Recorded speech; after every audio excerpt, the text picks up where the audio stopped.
Ah, the Texas power grid, the Lone Star miracle, the bootstrapping, energy-independent, free market fortress standing tall while the nanny states freeze in regulatory red tape. We're told this is a marvel of deregulation, capitalism and cowboy boots, keeping Washington's fingers off of our thermostats. Except the only thing truly off is the power, usually during a freeze, a heat wave, or when the wind so much as sighs in the wrong direction. But sure, keep telling yourself ERCOT is freedom's furnace. It's not a grid, it's a roulette wheel hooked up to a gas pipeline. Let's get this straight. Real deregulation creates competition, innovation, and lowers costs. What have we got? A Frankenstein grid stitched together by lobbyists, funded by ratepayers, and gamed by middlemen who profit when the system fails. ERCOT isn't a free market, it's a cartel in drag. They call it energy only, which sounds cool until you realize it means there's no incentive to build backup power. Why? Because blackouts spike prices, and price spikes make millionaires out of middlemen. Competition, they say? Yeah, like three foxes arguing over thermostat settings inside the henhouse. And while your grandma's stuck boiling water on some camp stove, some hedge fund bro is booking his 5th ski trip. That's not deregulation, that's disaster capitalism with a cowboy hat.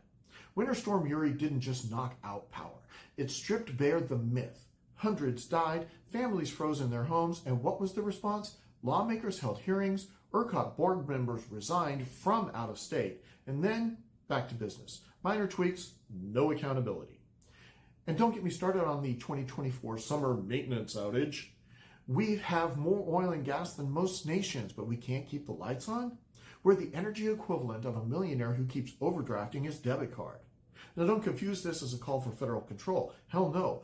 But real free markets don't tolerate monopolies, cronyism, or price gouging. You want competition? Let rooftop solar and battery storage plug in freely. Let communities co-opt their own power. Break the ERCOT monopoly. Open the grid to out-of-state connections without sacrificing local control. Let innovators compete on price, reliability, and resilience, not on who donated to the last election cycle. Deregulation shouldn't mean anything goes. It should mean no one gets special treatment. Freedom doesn't come from fewer rules. It comes from fair ones that everyone plays by, not just the politically connected. Texas didn't fail because we deregulated. Texas failed because we deregulated stupidly. We let politicians sell us a market fantasy while quietly building a rigged casino. And then when the power goes out, because it will, just remember, this isn't an act of God. It's an act of government-sponsored greed. The lights didn't go out because we had too much freedom. They went out because we let the foxes run the power coop. Want resilience? Stop electing arsonists to run the fire department.